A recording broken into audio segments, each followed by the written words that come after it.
প্রথমত যে কাজটা আমরা এখন করছি সেটা একটা মৌলিক সংস্কারের প্রশ্ন, এটা সংবিধানের অ্যামেন্ডমেন্ট না।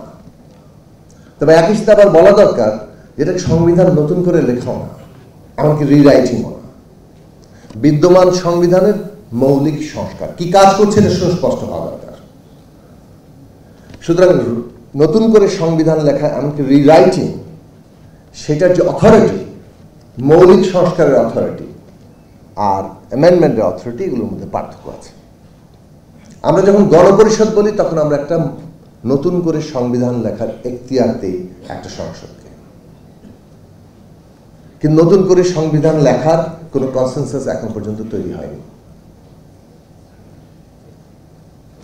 এটা নিয়ে রাজনৈতিক দলের দাবি থাকতে পারে, আমাদের দলেরও দাবি আছে, আমরা প্রতিষ্ঠাকাল থেকে গণপরিষদের দাবি করে এসেছি, কিন্তু এখন পর্যন্ত কোনো কনসেনসাস না। কনসেনসাস হচ্ছে সংস্কারের প্রশ্নে, মৌলিক সংস্কারের প্রশ্নে, যেটা নিয়ে জাতীয় ঐক্যমত্য কমিশন কাজ করছে। কাজেই এইটার জায়গাটা নির্দিষ্ট করা দরকার। আমরা যদি এটাকে সংশোধনী অর্থে দেখি তাহলে আমরা অনেক ন্যারো করব। বিদ্যমান সংবিধানের সাথে ওই সংশোধনী সাযুজ্যপূর্ণ নয় কতটা, সেটা পরীক্ষা করার ভারটা আদালতের হাতে থেকে যাবে। কিন্তু সংবিধানকে আমরা যে জায়গায় মৌলিকভাবে নিতে যাচ্ছি সেটা সংশোধনীর অনেক ঊর্ধ্বে, এবং সেই কারণে এটা জনগণের অভিপ্রায় কিংবা ইচ্ছার প্রকাশ হিসেবে হওয়া দরকার। সংবিধান মাত্রই জনগণের ইচ্ছা এবং অভিপ্রায় প্রকাশ, সেটা এই সংবিধানেও লেখা আছে। কাজেই সেই দিক থেকে জনগণের ম্যান্ডেট ছাড়া একটা সংবিধানের ফান্ডামেন্টাল সংস্কার করা সম্ভব নয়। নতুন সংবিধান তো প্রশ্নই আসে না।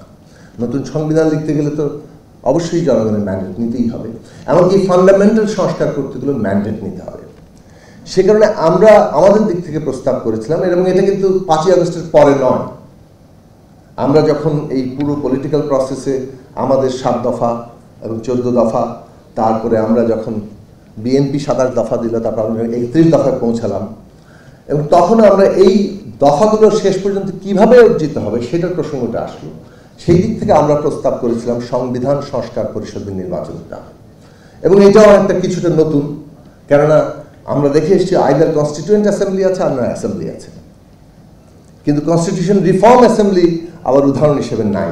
ডক্টর আল রিয়াজের প্রতিধ্বনি করে আমি বলবো যে অনেক দেশে অনেক কিছু নাই, কিন্তু আমাদের দেশের বাস্তব প্রয়োজন অনুযায়ী আমাদের এই কনস্টিটিউশন রিফর্ম অ্যাসেম্বলির দিকে যাওয়া দরকার, কেননা ওইটাই হচ্ছে এখন পর্যন্ত কনসেনসাস। কনস্টিটিউশন রিফর্ম অ্যাসেম্বলির গুরুত্ব এই জায়গায় যে এইখানে আমরা জনগণের সেই ম্যান্ডেটটা পাচ্ছি মৌলিক সংস্কার করার জন্য, যেখানে ওই সংস্কারকৃত সংবিধানকে আদালত আর চ্যালেঞ্জ করতে পারবে না, বরং আদালত তাকে সুরক্ষা দিবে, যেমনটা একটা গণপরিষদের লিখিত সংবিধানকে আদালত সুরক্ষা দেয়। ফলে ওই সুরক্ষার প্রশ্নটা খুব জরুরি। এটা যাতে 18th অ্যামেন্ডমেন্টের মতো আবার বাতিল না হয়ে যায়। 13th অ্যামেন্ডমেন্ট হয়েছিল, আদালত বাতিল করে দিয়েছে। 15th অ্যামেন্ডমেন্ট এসেছে, 15th অ্যামেন্ডমেন্ট এখন বাতিল হয়ে গেছে।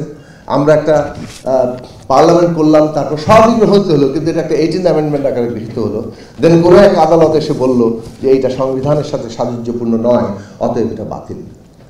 জুলাই ঘোষণা এবং এই যে আমাদের পুরো সংবিধানের মৌলিক সংস্কার, এইটা জনগণের সম্মতি এবং অনুমোদনের ভিত্তিতে তার গঠিত একটা কনস্টিটিউশন রিফর্ম অ্যাসেম্বলি এইটাকে প্রণয়ন করবে। এইখানে আমরা কনসেনসাসে আসতে পারি, কেবলমাত্র এই পক্ষেরও নয়, সমস্ত জনগণের। নতুন সংবিধান লেখার নিয়ে অনেক অ্যাংজাইটি আছে, আমি এই প্রসঙ্গে এখন যাচ্ছি না, সেটা আরেকটা আলোচনার বিষয়। 2 নম্বর বিষয়ে আসি, শেষ করবো এটা বলি। এখানে অনেকগুলো প্রস্তাবের জায়গা আমরা এসেছি। ফান্ডামেন্টাল জায়গাটা আমরা মনে করি, আপনাকে এখানে একটু গল্প বলি।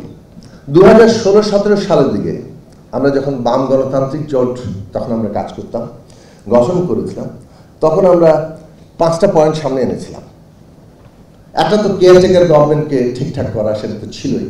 বিচার ব্যবস্থা পৃথকীকরণ, সেপারেশন, সেটাও আসলে দীর্ঘদিনের দাবি। সাথে 3টা নতুন জিনিস যুক্ত করা হয়েছিল শর্ত হিসাবে, যদি গড়ে তুলি কনস্টিটিউশন এই রিফর্মে রাজি কিনা। আর্টিকেল 70, কনস্টিটিউশনাল পোস্টগুলোতে কনস্টিটিউশনাল কমিশনের মাধ্যমে নিয়োগ, এটা সরকারের হাতে থাকতে পারবে না কেবলমাত্র।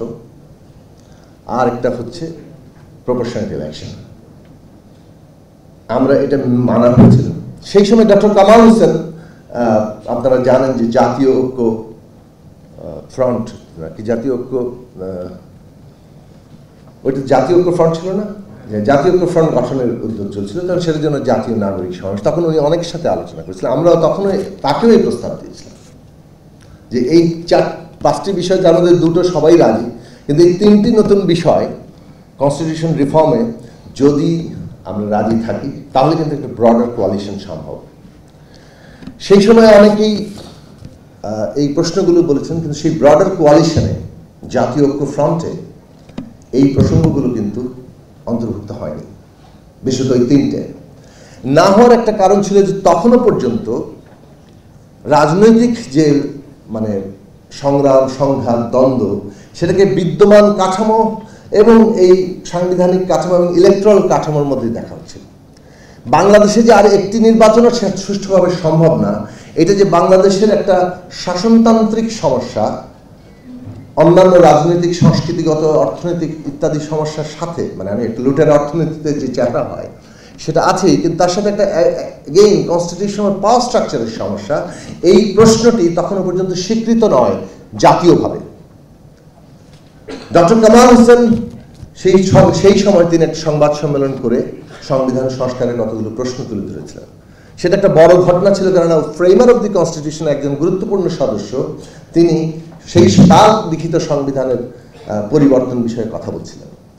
কিন্তু আপনার খেয়াল করবেন 18 সালের নির্বাচনের পরে বাংলাদেশে নতুন বাস্তবতা সৃষ্টি হলো। বিএনপির মতো বড় রাজনৈতিক দল কনস্টিটিউশন পাওয়ার স্ট্রাকচারকে যে আমাদের বড় সমস্যা, সেই প্রশ্নটাকে এন্ডোর্স করলো এবং সেইটাকে রাজনৈতিক কর্মসূচিতে রূপান্তরিত করতে এগিয়ে আসলো। তার সীমাবদ্ধতা থাকতে পারে, সমালোচনা করতে পারেন, আরও বেশি যে আমরা চাই, কিন্তু এই যে এটা একটা ন্যাশনাল প্রোগ্রামে পরিণত হয়েছে, সেটা ওই জায়গা থেকে এসছে। ফলে কনস্টিটিউশনাল কমিশন নিয়োগের ক্ষেত্রে আমাদের প্রথম বিভাজন অনেকগুলো আছে, কিন্তু আমরা কি এতটুকু অ্যাচিভ করতে পারবো কনসেনসাসে যে আমরা পাবলিক সার্ভিস কমিশন, আমরা নির্বাচন কমিশন, আমরা দুর্নীতি দমন কমিশন এবং আমরা অডিটর জেনারেল পদ, যেগুলো এবং ন্যায়পাল, এই 5টা জায়গা যদি আমরা কনস্টিটিউশনাল কমিশনের হাতে দিই, যেখানে সরকারি দল, বিরোধী দল এবং বিচার বিভাগের প্রতিনিধিত্ব আছে, যেটা এনসিসি হিসাবে প্রস্তাব করা হয়েছে, তাহলে বাংলাদেশের রাষ্ট্রের যে কাঠামো, সেই কাঠামোটাতে দলীয়করণের যে জায়গাটা সৃষ্টি হয়েছে, এই জায়গাটা অনেকখানি একটা বন্ধ করার জায়গা তৈরি হবে। আর্টিকেল 17 এখন প্রায় ঐকমত্য তৈরি হয়ে যাচ্ছে এবং আপার হাউসে তো সংখ্যানুপাতিক প্রতিনিধিত্বের প্রশ্নটি এখনো পর্যন্ত ঝুলে আছে। আমরা ফোকাস করা দরকার কোন বিষয়গুলোতে আমরা ঐক্যমত্য তৈরি করব, এবং এই জাতীয় ঐক্যমত্য তৈরি হলে বাংলাদেশ ডেফিনেটলি এগোবে। লাস্ট বাক্য, যেসব বিষয়ে আমরা ঐক্য তৈরি করেছি সেটাই কিন্তু কনসেনসাস, সবাই মিলে এখন আছি, কোনো একক শক্তি কিন্তু ড্রাইভিং সিটে নাই। কাজেই consensus should be the method. পদ্ধতিগতভাবে কনসেনসাসের বাইরে আমরা অন্য কোথাও যেতে পারি না। কনসেনসাস তৈরি করা সেটার কারণে গুরুত্বপূর্ণ। প্রফেসর আলী রিয়াদ সহ যারা কনসেনসাস কমিশনের মেম্বার, প্রত্যেকের হাতে একটা ঐতিহাসিক দায়িত্ব আছে।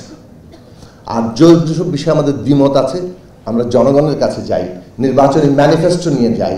ফলে আগামী নির্বাচন একই সাথে জাতীয় সংসদ নির্বাচন এবং সংবিধান সংস্কার পরিষদের নির্বাচন, যেখানে জনগণ আমাদেরকে ম্যান্ডেট দিবে এবং আগামী দিনের আরও রাষ্ট্রনৈতিক পরিবর্তনগুলো আমরা ঘটাতে পারবো।